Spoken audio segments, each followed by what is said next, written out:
Hey guys, and welcome to Pheas Airsoft, where today I'm going to unbox this SRC SR4 ST Falcon ZS.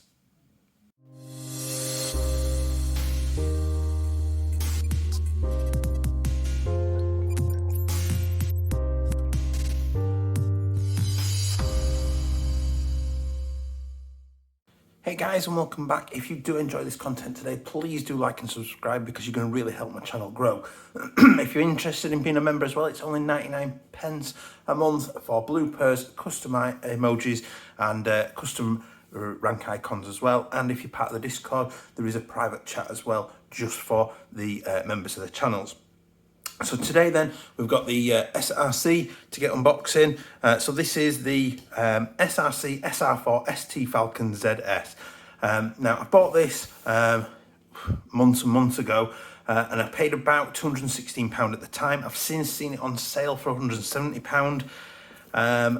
I can't seem to find it in the UK at all. The only one I can find is I think it's a rebrand called Bulldog, and that's about £200 from Just BB Guns, which I'll put a link to down below as well, but it looks identical to this. So I picked this up just because it looked a little bit different. So we've got a quick change system on there, we've got some sort of double chip MOSFET on there. Other than that, the box is quite basic and plain. We've got a little picture on one end, so I'm going to flip this box around. So we have got a fully nylon body, according to the literature. We've got a reinforced version 2 gearbox, we've got a quick change spring, we've got the MOSFET, it's got 22:1 ratio gears, 8mm bushings, a steel piston, double O-ring cylinder head, a high torque motor. It's got a 6.05 barrel, not sure how I feel about that, and that's 225mm in length. I'll put those main details sort of at the end over some of the images.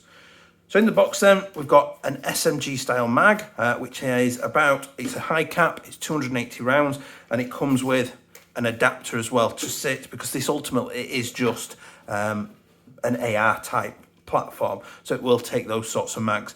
The adapter goes in and the mag clips in. What I will do is I will test this adapter, because you can buy these separately, and the mags as well. I think the mags are about £7.50 from Taiwan Gun.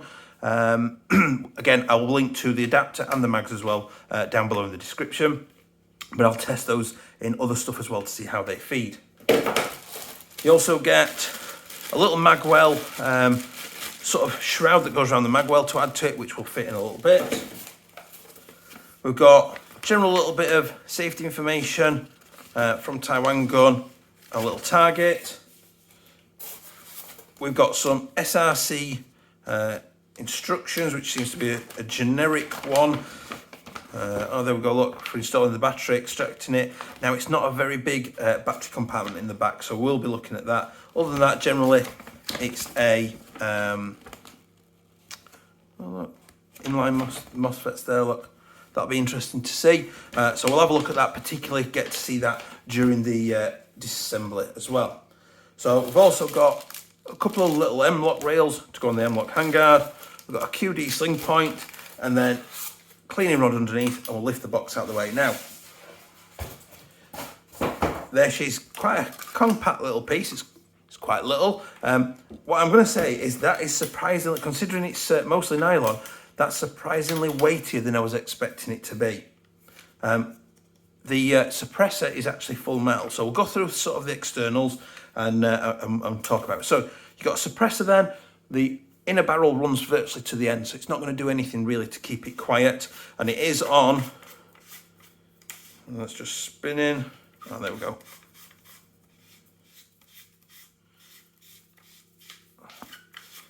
It is coming off. There we go. That is on a negative 14mm thread. It's quite a nice little suppressor there. So you can change it over. You've got sort of a black barrel in there. Got a QD point at the front now. That does look to be screwed in. It's not actually like a quick detach. It will need to be screwed in on that one. You've got once I've got that in, there we go. You got that nicely lines up as well. Actually, I quite like that. That lines up quite as nice as that. You've got a front pin here that will just push out, which I assume releases the front handguard. We'll check that out in the disassembly. And I'm guessing you're probably going to have to remove this sling point as well. Again, we will check that. It does look like that's true though. So you've got a little short sort of M-lock handguard here. So you've got a little bit of M-lock underneath, a little bit of M-lock on each side. Get rid of the polystyrene, and then you've got some flip-up iron sights that are also pistol sight style. I'll just see if we can show you that. It's sort of like fibre optic, I think is the term that they use. So you've got this thin glass rod, sort of green rod in here, same on the back as well, absorbing light and showing them up as dots when you're looking down it. They also flip up as well to give you more traditional flip-up iron sights as well. Again, those are made out of the same sort of plastic as the rest of it. We're then into the receiver then. Get rid of that polystyrene. So SR4 carbine, it's got a unique serial number as well on there. It is nylon, but there's a tiny little bit of movement, but there's no creaking. It feels really solid. Probably more solid than the sort of the SEMA CM500 range of stuff. You know, it's really, really nice and solid, but again, it's just generic, I suppose, AR style midsection. Pistol grip I am liking, it's really nice and comfortable. Shaped, obviously, to get your fingers comfortable on there. I've got quite big hands, and that is really comfortable to hold. Would have maybe liked to have seen a little bit snazzier trigger than just a standard M4 style trigger, but, you know, whatever, it's just a trigger. You're not really going to see it here. You then got your stock then, again, mostly nylon. You got the metal rods for the stock adjustment. So let's put that all the way in. So you got one position, two positions, three positions, and then you should be able to release it and take it out. So we've got a 3-position stock. You've got a QD point here for the QD out of the box to go in, and one on the other side as well. Let's see if the thing works.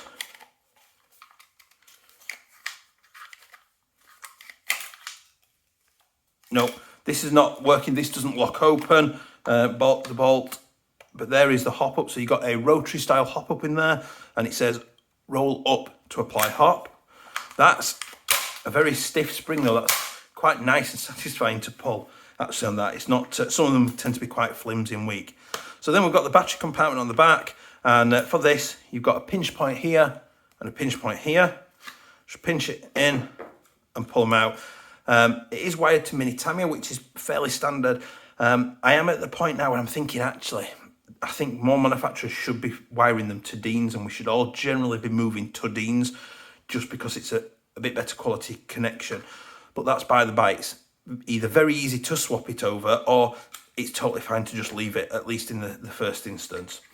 So I'm quite impressed with that. I'm interested to see how this is going to perform as a piece of kit. I'm even more interested to see what the internals look like when I get to the disassembly video.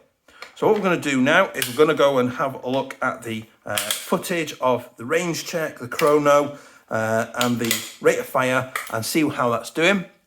When we come back, we'll have a look at, obviously, a few final thoughts and the battery fitting and the gloves.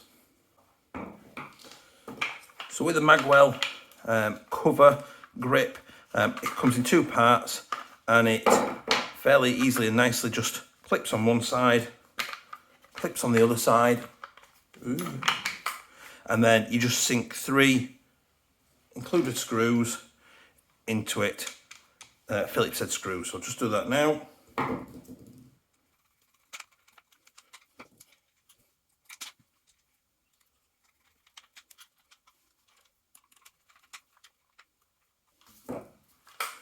So there we go, we've got that on there as well.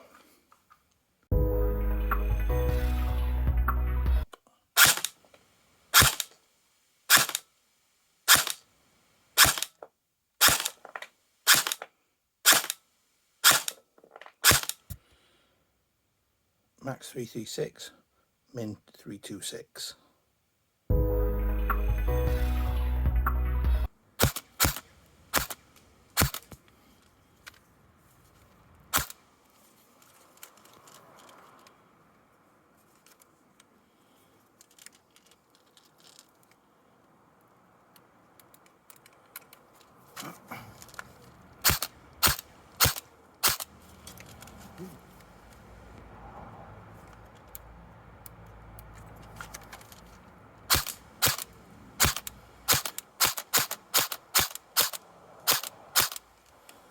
about 40 meters.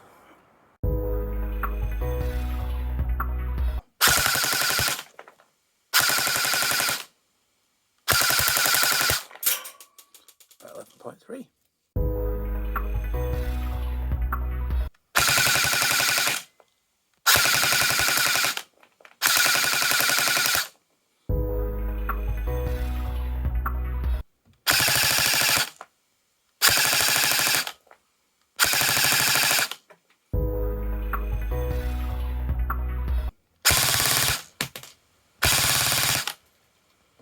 First one, I don't think the mag was keeping up then. It's more like about 17.6. So having done that, come back from the chrono and everything then. So chrono wise, I've had this sort of made sure it was UK legal. Obviously we've got sort of restrictions that a lot of the world don't have or different to the rest of the world. So it is doing about 326 FPS to 336 FPS on a 0.2 gram BB, which is pretty decent. I'm fairly happy with that. In terms of rate of fire then, on a 7.4, we're getting consistently 11.3 rounds per second. On an 8.4, sort of 11, very similar, basically negligible difference really between 7.4 LiPo and an 8.4 NIM. On a 9.6, we started to see the jump up that we would expect then. So we were getting 13.1 up from 12.8. So 1 to 2 BBs a second faster on a 9.6, and then we had the big jump that we always expect. On an 11.1, it jumped up to around 17.6, just short of 18 rounds per second. Still not quite as high as I would have expected it to be, especially with FPS being where it was.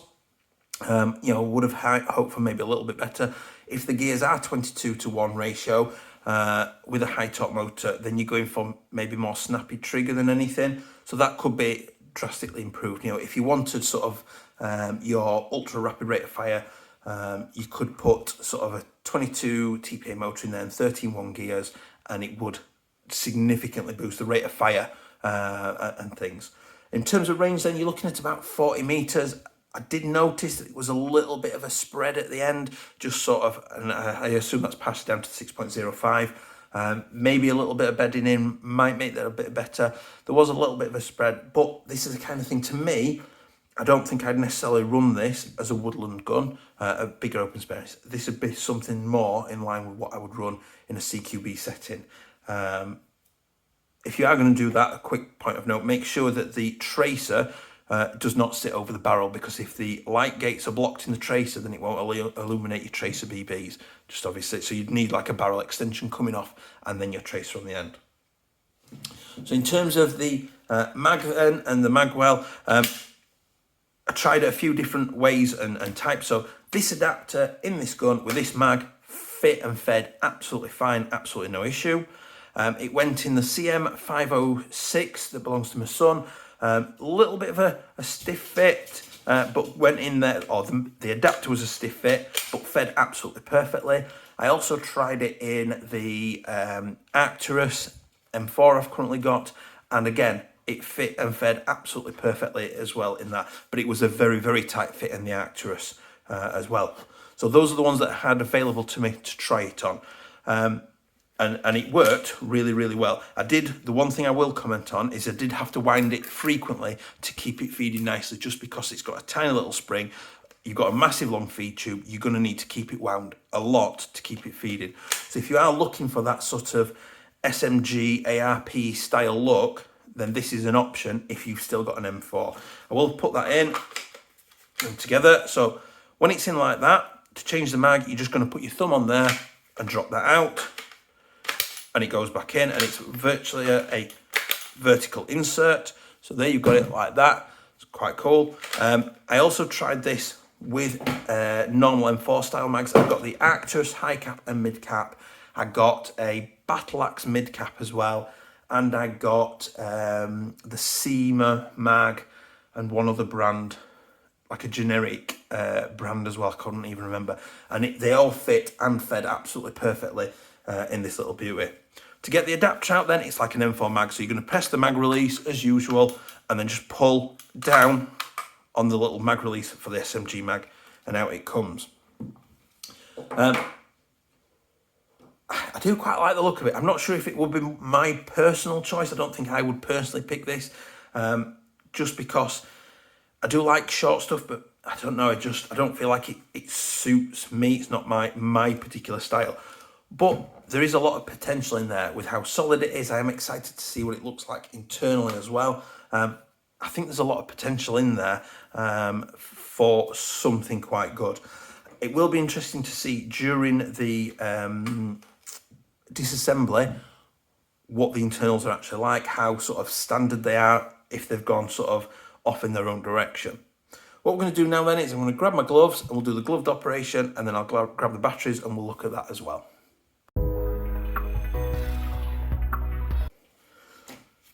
So I've got my gloves. Let's see how this works with the gloves.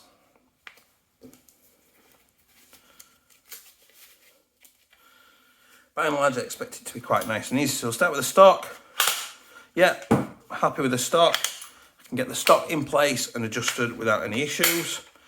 The charging handle now, the hop. Ooh, the clicking's nice. So it does click to indicate the position that it's gone to, which is quite nice. I can easily do that. It's a bit of a pain that I'm having to hold the bolt open, but I can adjust the hop. In terms of the adapter then, click that into place. That's gone in easy enough. Mag comes out. Let's see if I can access.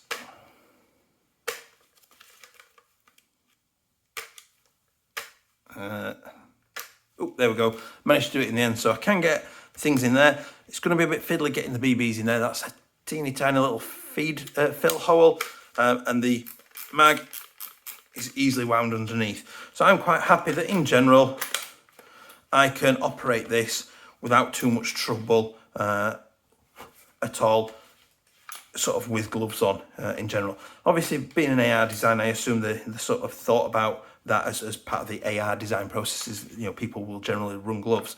I've just realised as well on the site you have got adjustment left and right on the rear side, and you have got, I was going to say adjustment on the front side, but it isn't. It's a fixed. The front sight post isn't adjustable. I thought it looked like a screw at first, but it's not.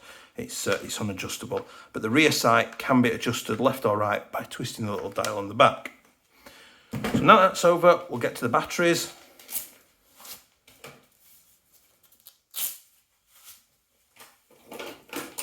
So, initially I've got the chrono in batteries. I'll be honest, the space for the battery is a little bit questionable.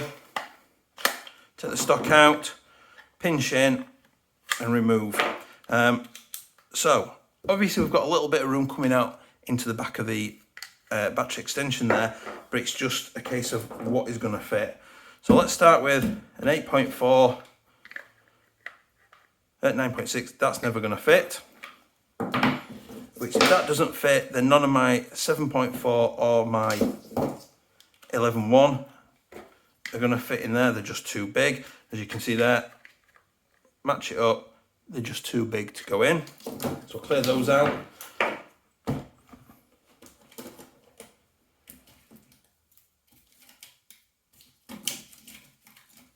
So let's have a look at some different ones. So I've got an 11.1 1300 here that I run in my RM47. Now that should fit with the wiring as well.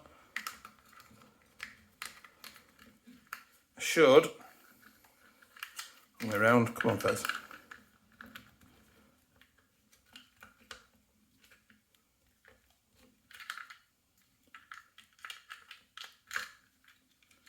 With a little bit of fiddling, I can get that in there. There is enough room in there that I can get that wiring in there. So that kind of dimensions would fit. I'll see if I can find a link to this particular battery down below. I've then got a traditional stick type battery. Not sure if that's going to fit or not. That might just fit. Let's have a look.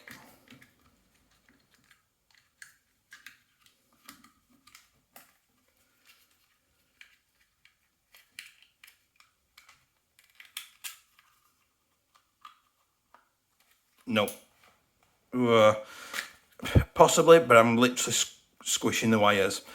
Possibly if you angle it up a little bit, it might be a little bit better, but I don't really want to mash the wires on my battery. This one's a little bit shorter, so this is a Giant Power 1600, LiPo 7.4. This one should fit a little bit nicer. Let's have a look. And gives me a little bit better. Let's have a look. Drop that in there. Like that. Let's fold those over.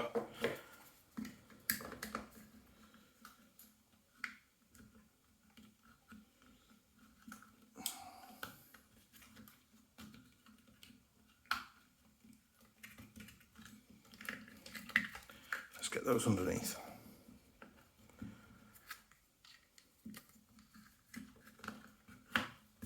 That one went in nice and easily. I don't think there's much option in what you can do in terms of stock extensions for this. I'm not aware of anybody making a stock extension to go in there, but I would assume, and we'll find out during the disassembly, that this is just a normal connection, so you could replace it with a typical AR style stock if you wanted to. So I hope that's been useful to you. I've enjoyed that thoroughly. It's quite a different piece to normal for me. I've enjoyed it. On paper, there's a lot going for it.